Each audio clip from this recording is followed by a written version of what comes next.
오늘 읽은 본문을 통해서 십자가를 보면 2라는 제목으로 말씀을 증거하도록 하겠습니다. 원래 십자가를 보면이라고 이렇게 정해도 될 텐데요. 제가 오늘 이렇게 금요기도회 바로 직전 그 6월달에 금요기도회 설교로 섬길 때 그때 이제 하나님의 그 공의, 십자가를 통한 하나님의 공의에 대한 설교를 나눴는데 그때 제목이 또 십자가를 보면이었어요. 그래서 그 설교와 연관은 있지만 또 같은 제목이 되면 또 만들 것 같아서 2를 이렇게 붙였습니다. 벌써 추석 명절이 2주 앞으로 다가왔더라고요. 오늘 서울시에서 이런 SNS가 왔습니다.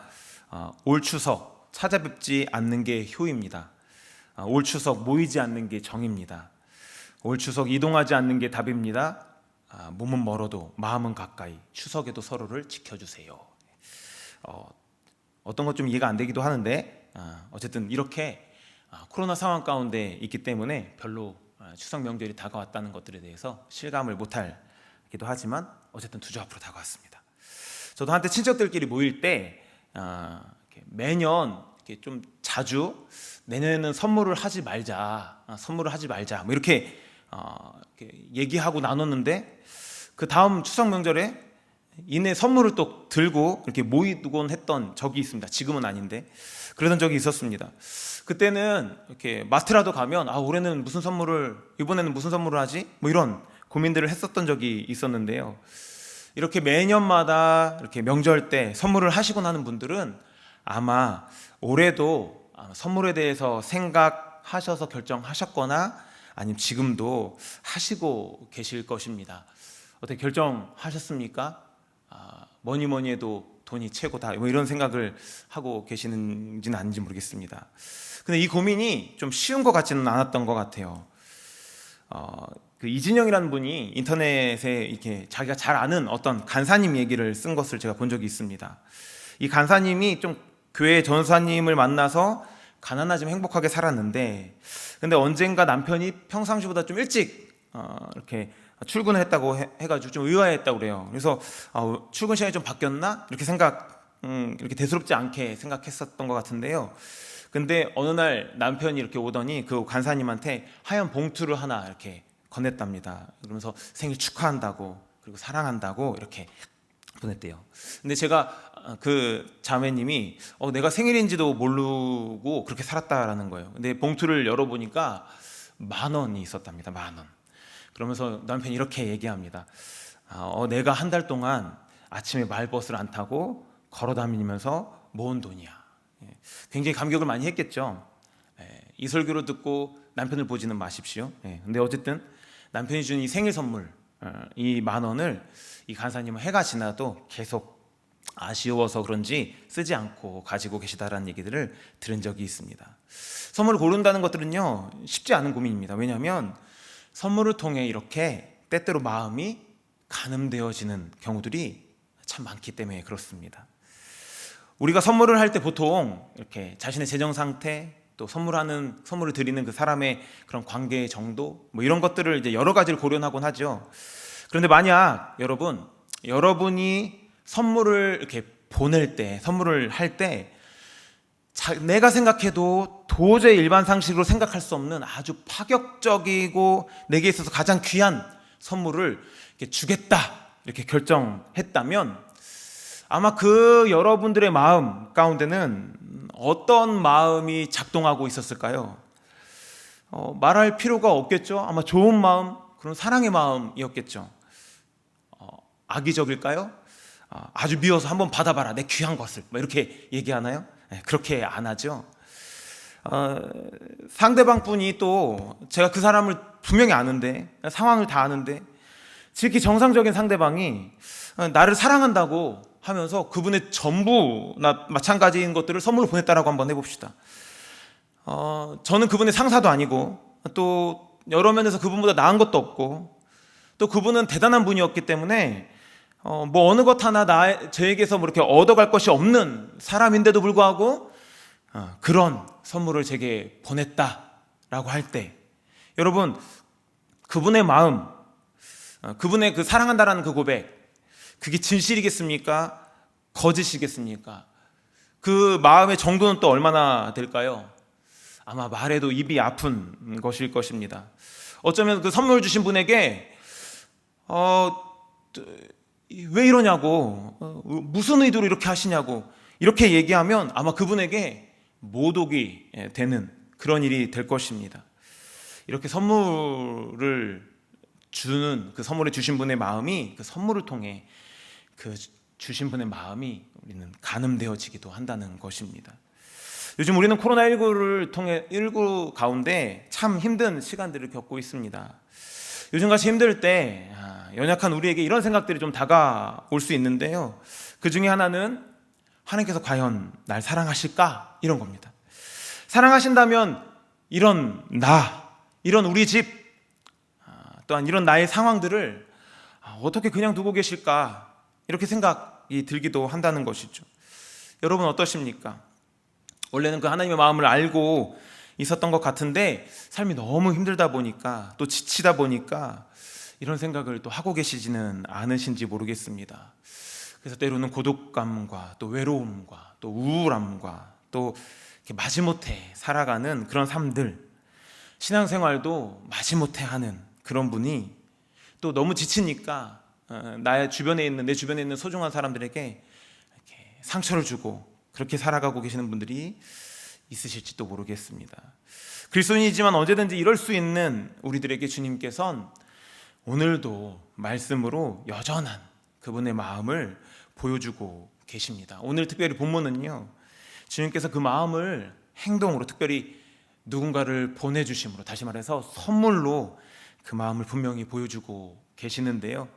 그럼 우리에게 보내주신 그 선물은 누구일까요? 우리 9절부터 11절인데요. 우리 9절 10절을 천천히 다시 한번 읽어볼게요. 하나님의 사랑이 우리에 이렇게 나타난 바 되었으니 하나님의 자기의 독생자를 세상에 보내심은 그로 말미암아 우리를 살리려 하심이라. 사랑은 여기 있으니 우리가 하나님을 사랑한 것이 아니요 하나님이 우리를 사랑하사 우리 죄를 속하기 위해서 화목제물로 그 아들을 보내셨음이라. 하나님께서 우리에게 보내주신 분이 누구십니까? 아들이라고 10절이 표현하고 있습니다. 여러분 잘못 읽은 게 아닙니다. 잘못 들으신 것도 아닙니다. 분명히 아들이라고 하십니다.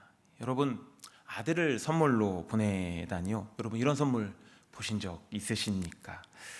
아들을, 또 혹은 딸을, 혹은 자녀들을 이렇게 사랑하는 그 어떤 부모가 그 자녀를 선물로 누군가에게 보낼 수 있겠습니까? 그 부모가 지극히 정상적이라면 과연 어떠한 경우에 그 자녀를 보낼까요?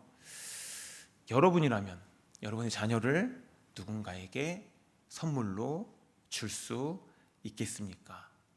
그럼 만약에 그렇게 했다면 그 여러분의 마음, 또 그 하나님의 마음은 어떠한 마음이었겠어요? 또 9절에 보니까요, 독생자라고 이렇게 합니다. 독생자. 그러니까 그 아들이 하나님의 독생자라는 거예요. 여러분, 독생자가 무슨 뜻이에요? 하나밖에 없는 자녀다라는 뜻이죠. 여러분 10손가락 깨물어도 안 아픈 손가락이 없습니다. 안 아픈 손가락이 있으신 분들이 혹시 있으십니까? 아마 없으실 텐데요. 10자녀가 있다 하더라도 그 중에 한 자녀도 누군가에게 선물로 보낼 수는 없을 것입니다.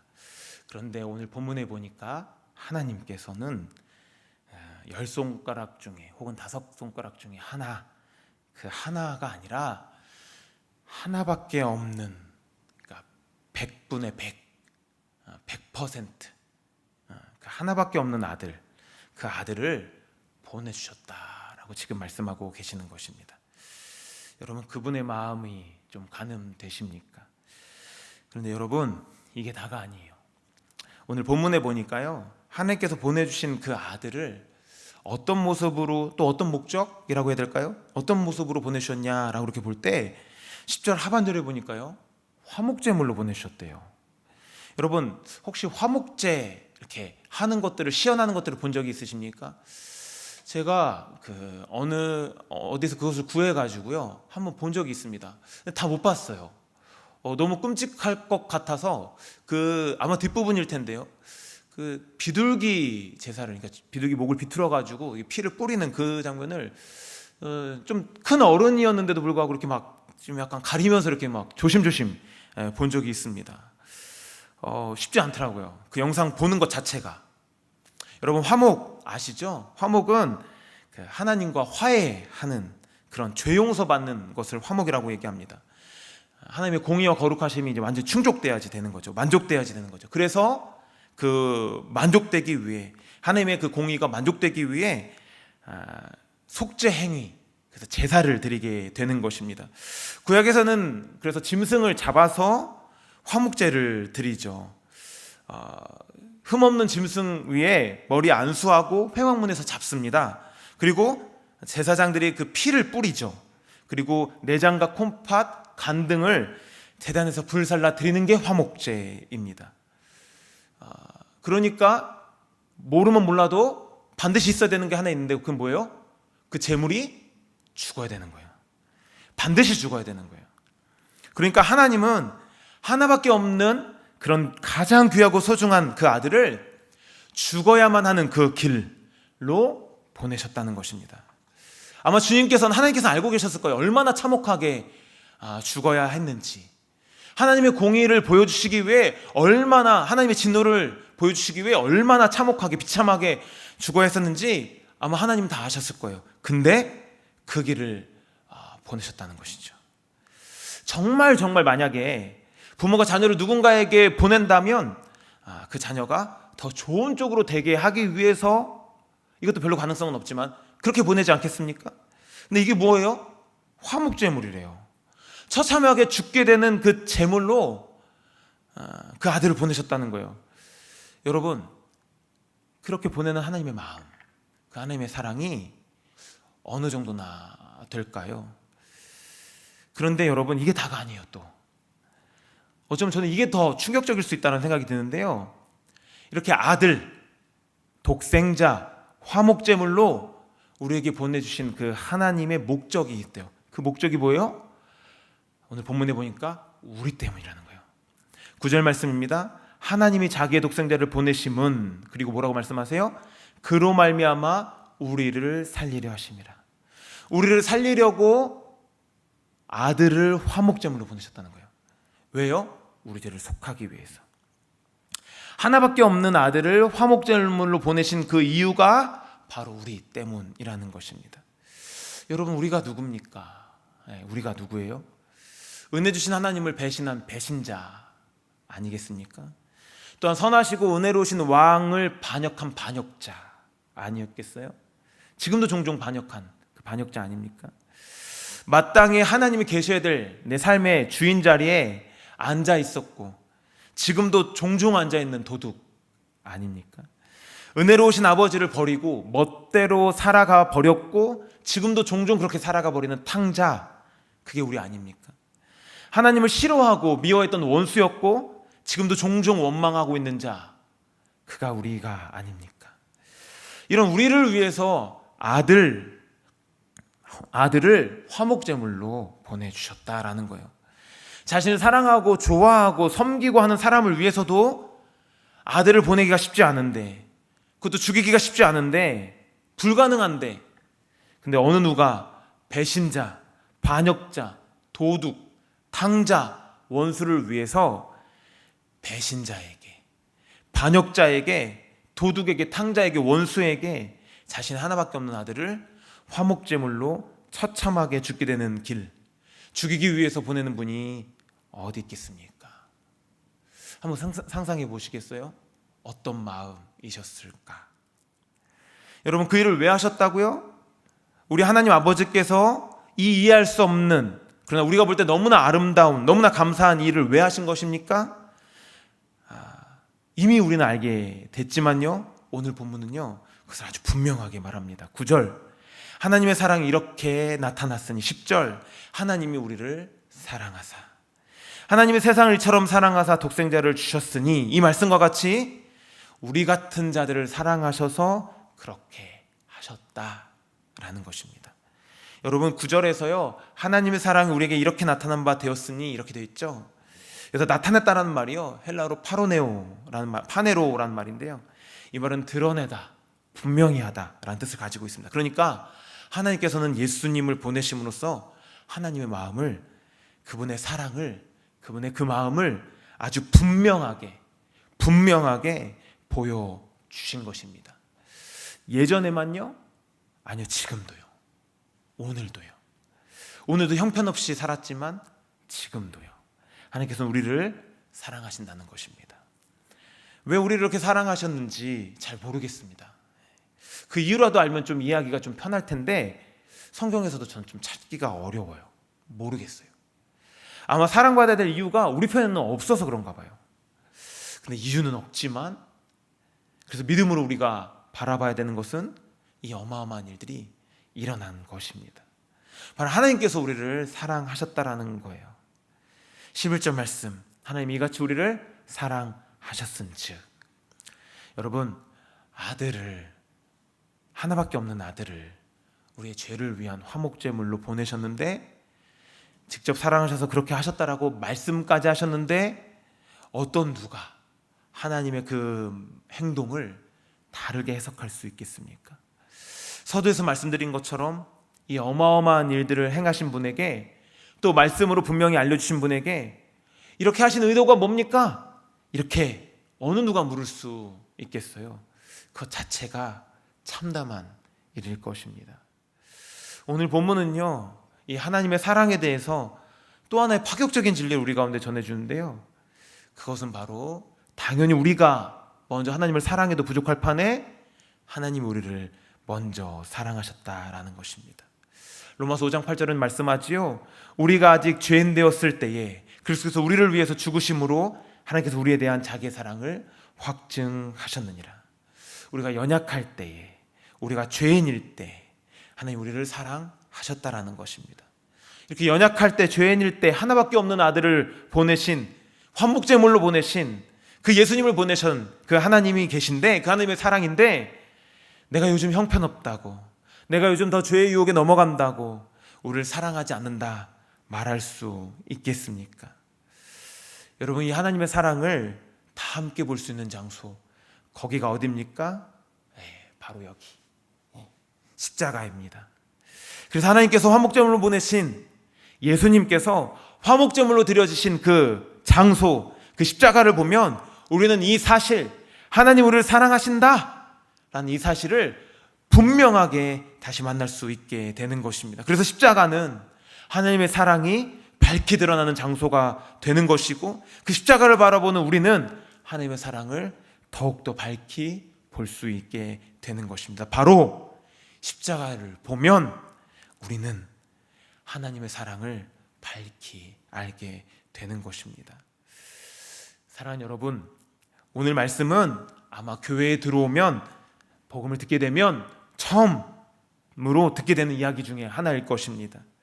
유다서 1장 5절에 너희가 본래 모든 사실을 알고 있으나, 이렇게 말씀하신 것처럼 여러분 또한 하나님의 사랑을 알고 믿었다는 것들을 제가 믿습니다.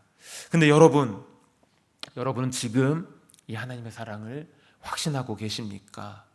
또 누리고 계십니까? 그 사랑을 누리고 산다면 우리에게 어떤 일들이 지금 이 자리 가운데서도 일어날까요? 여러분, 십자가를 보면 우리를 향한 하나님의 사랑이 밝게 드러납니다. 그 십자가를 보면 오늘 본문 8절에 하나님의 사랑이시라고 한 그 마음이 우리 가운데 전해집니다. 그 십자가를 보면 아무도 하나님 언제 우리를 사랑하셨습니까? 라고 말할 수 있는 사람이 아무도 없을 거라 믿습니다. 그러므로 사랑하는 여러분, 하나님의 사랑이 보이지 않을 때, 그래서 혼자 있는 것 같고 날 버리신 것 같은 때가 있을 때라도, 그래서 원망과 불평만 나올 때라도 이 십자가를 바라보십시다. 화목제물로 그 아들을 보내신, 그 사랑을 표현하신, 분명히 하신 그 십자가를 바라보십시다.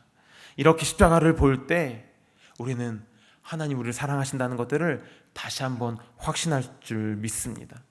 로마서 8장 36절 30절에 이렇게 말씀합니다. 기록된 바 우리가 종일 주를 위하여 죽임을 당하게 되며 도살을 당할 양같이 여김을 받았나이다 함과 같으니라. 그러나 이 모든 일에 우리를 사랑하신 이로 말미암아 우리가 넉넉히 이기느니라. 우리의 삶이 또 우리의 지금 당하는 고난이 주를 향한 고난이라면 우리는 이 주님의 말씀처럼 이 주님의 사랑으로 어렵고 힘든 이 상황이지만 함께 이겨나가게 되는, 하나님의 능력으로 넉넉히 이기게 되는 그런 우리의 모습이 될 줄 믿습니다. 또 여러분, 하나님이 우리를 이렇게 사랑하셨으니까 우리 그 사랑을 받아들이는 이 시간이 됐으면 좋겠습니다. 그래서 되게 좋아하고 또한 감사하고 또한 찬양하고 기쁘고 또한 나를 사랑해 주셨으니까 나도 사랑하고, 그런 우리가 사랑을 받으면 기분이 좋잖아요. 또한 사랑을 받으면 우리도 그 사람을 더 좋게 보잖아요. 더욱이 그 사람이 나를 사랑해 주시는 분이 대단하면 대단할수록 우리의 마음이 더 커지잖아요. 창조주이신 그 하나님께서 우리를 사랑하신다고 하셨으니까 우리 억지로 하는 신앙생활은 잠시 멈추고 이 사랑 가운데 푹 잠겨서 감사하고 찬양하고 기뻐하고 더 주님을 좋아하고 더 주님을 사랑하는 그런 많은 믿음의 고백을 했던 우리 많은 믿음의 선배들이 고백한 것처럼 그 사랑을 할 때 그렇게 될 줄 믿습니다. 그래서 우리 더욱더 주님을 사랑하는 저와 여러분이 되기를 예수님으로 축복합니다. 또 여러분 11절 말씀에 하나님 우리를 사랑하셨으니까 우리도 서로 사랑하는 게 마땅하다 말씀하십니다. 여러분 오디움 테올루쿰이라는 말이 있는데요, 이 말은 신학적 동기로 말미암는 증오를 얘기하고 있습니다. 한 책에는요, 우리 교회사의 많은 믿음의 선배들이요, 이 신학적 동기로 말미암는 이 증오 때문에 많은 사람들을 미워하고 거친 말을 하고 했던 그런 모습들을 지적하는 것들을 제가 본 적이 있습니다. 요즘 우리 한국교회는 어떨까요? 우리 한국교회도 어쩌면 하나님에 대한 생각이 다르고 또한 교회에 대한 생각이 다르다는 이유로 이렇게 치우쳐서 증오하고 또 다투고 있는 것은 아닌지 모르겠습니다. 물론 교회는 이단과 베질리를 철저하게 거절해야 됩니다. 그러나 이단이 아니라면, 또한 그분도 하나님의 자녀라면 우리는 행동과 생각과 마음이 다르더라도, 정치적 이념이 다르더라도 우리는 용납하고 품고 받아들여야 된다라는 것입니다.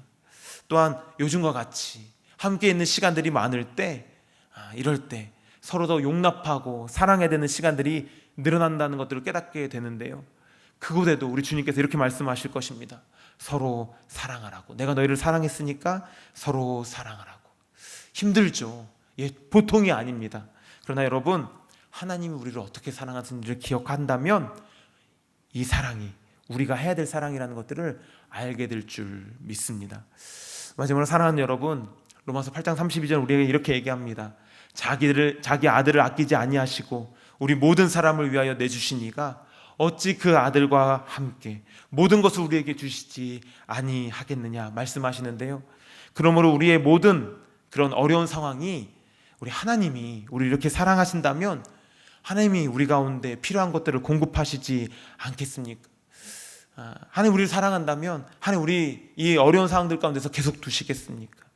그러므로 이 하나님의 사랑 때문에 우리는 여전히 아들을 내주신 그 하나님의 마음 때문에 여전히 우리에게는 소망이 있다라는 것들을 기억하시고, 하나님의 능력으로 이 어려운 순간들이 분명히 지나갈 거라는 것들, 또 우리가 극복해낼 거라는 것들, 그리고 더 좋은 상황들로 우리 가운데 맞이하게 될 거라는 것들을 신뢰하고, 우리의 지혜 때문이 아니라 우리의 형편이 나아지는 것 때문이 아니라 오직 하나님의 사랑 때문에 그 일들이 일어나게 될 것이라는 것들을 신뢰하고, 오늘도 묵묵하게 그 말씀을 신뢰하며 다시 일어나서 주님의 길들을 걸어가게 되는 저와 여러분이 되기를 예수님으로 축복합니다. 아울러 오늘 이 저녁 이 주님의 사랑, 자기 아들을 아끼지 아니하시고 우리 모든 사람을 위하여 내주신 이가 어찌 그 아들과 함께 모든 것들을 우리 가운데 주시지 않겠느냐라고 말씀하신 그 말씀을 기억하며 오늘도 우리의 기도 가운데 응답하시는 그 하나님 앞에 나아가는 저와 여러분이 되기를 예수님 이름으로 축복합니다.